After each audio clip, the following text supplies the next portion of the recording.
मुजफ्फरनगर में श्री भगवान आश्रम जी महाराज द्वारा पचेंडा रोड स्थित राधिकापुरम में बनाया गया श्री भगवान ध्यान योग आश्रम गुरुवार को फूलों की होली से महक उठा। संतों की गरिमामयी उपस्थिति के बीच श्रद्धालुओं ने फूलों की वर्षा करते हुए आशीर्वाद लिया।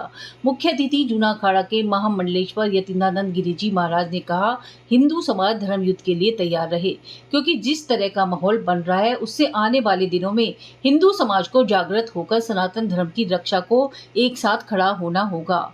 मोदी योगी ज्यादा दिन नहीं रहेंगे। इससे पहले महामंडलेश्वर ने अन्य संतों के साथ फीते की गांठ खोलकर ध्यान योग आश्रम का विधिवत शुभारंभ किया। शुकताल से आए दंडी स्वामी महिषाश्रम जी महाराज ने आश्रम का नाम श्री भगवान ध्यान योग आश्रम घोषित किया। भविष्य में आश्रम का संचालन इसी नाम से होगा। भगवा चोला धारण करने वाले श्री भगवान आश्रम जी महाराज ने अपने अनुयायियों के लिए पचेना रोड पर राधिकापुरम में अत्याधुनिक सुविधाओं से सुसज्जित ध्यान योग आश्रम स्थापित किया है। आश्रम के आरंभ के साथ भक्तों के साथ होली मिलन भी रखा गया। जूना अखाड़ा के महामंडलेश्वर स्वामी यतीन्द्रानंद गिरी जी महाराज और दंडी स्वामी महिषाश्रम जी महाराज मुख्य अतिथि के रूप में मौजूद रहे। ध्यान केंद्र पर पहुंचने पर श्री भगवान आश्रम जी महाराज ऋषभ देव शर्मा, ऋषिक देव शर्मा, अभी तक इंडिया के डायरेक्टर आशीष यादव, सपा के राष्ट्रीय सचिव राकेश शर्मा, बसपा नेता सुशील शर्मा, नीलम शर्मा एडवोकेट आदि ने पुष्प भेंट कर संतों का आशीर्वाद दिया। इससे पहले कलाकारों ने भजन कीर्तन के माध्यम से भक्तों को थिरकने के लिए मजबूर कर दिया।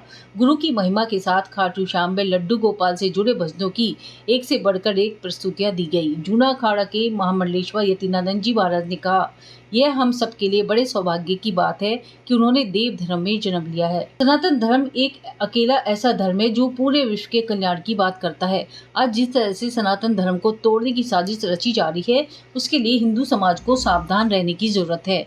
उन्होंने लोगों से सप्ताह में एक दिन जरूर मंदिर जाने की सलाह दी। साथ ही अपने बच्चों को धर्म के साथ जोड़ने के लिए कहा। ध्यान योग आश्रम के संस्थापक श्री भगवान आश्रम जी महाराज ने कहा कि दंडी स्वामी महिषाश्रम ने आश्रम का नामकरण कर दिया है। भविष्य में अब इस आश्रम को श्री भगवान ध्यान योग आश्रम के नाम से ही जाना जाएगा। उन्होंने श्रद्धालुओं को होली की शुभकामनाएं देते हुए परम पिता से उन सबके दुख हरने की कामना की। इस अवसर पर पूर्व विधायक प्रमोद उंटपाल, सपा के वरिष्ठ नेता प्रमोद त्यागी, भाजपा के पूर्व जिलाध्यक्ष विजय शुक्ला, चेयरमैन पति गौरव स्वरूप, व्यापारी नेता संजय मिश्रा, सुधीर खटीक, के शर्मा आदि मौजूद रहे। भाई 52 बार शुक्रवार आता है, होली आई, तो ये तो एक तरह से भारत का नागरिक होने के कारण, ओलंपियन वरिष्ठ अच्छा सभ्य नागरिक होने के कारण उसने लोगों से एक अपील करी है कि आप लोग थोड़ा सा इस बात को समझ जाओ और ये समझ जाओ कि भाई होली तो एक साल पे आनी है एक बार। अब लोगों ने इस बात का बतंगड़ बना दिया। जिन्हें कट्टरवादिता के कारण देश में विद्रोह करना है, जिन्हें सामाजिकता फैलानी है, अराजकता फैलानी है, उन्होंने उसके वक्तव्य का बतंगड़ बना दिया। इसमें क्या बुराई है? कोई गाली है इसमें? असंसदीय भाषा है, असंवैधानिक भाषा है? ऐसा कुछ भी नहीं। अब आम आदमी के पार्टी का सांसद जो गंदा होता है वो गंदी भाषा बोलता है, मैं उस शब्द को दोहराऊं तो मेरे लिए उचित नहीं। किसी के कोष में से क्या निकलेगा जो उसने जेब में डाल रखा है। आम आदमी पार्टी टिकट ब्लैक किया था जिसने ये बात कही, अगर आप कहलवाना हमसे चाहते हो तो। और आम आदमी पार्टी कैसी है, उसका चरित्र कैसा है आप जानते हो। मैं तो आप लोगों से भी कहता हूं कि उनके लोगों की बातों को संज्ञान में क्यों लेते हो? केवल प्रबुद्ध वर्ग की बात संज्ञान में लेना पत्रकारों का दायित्व है।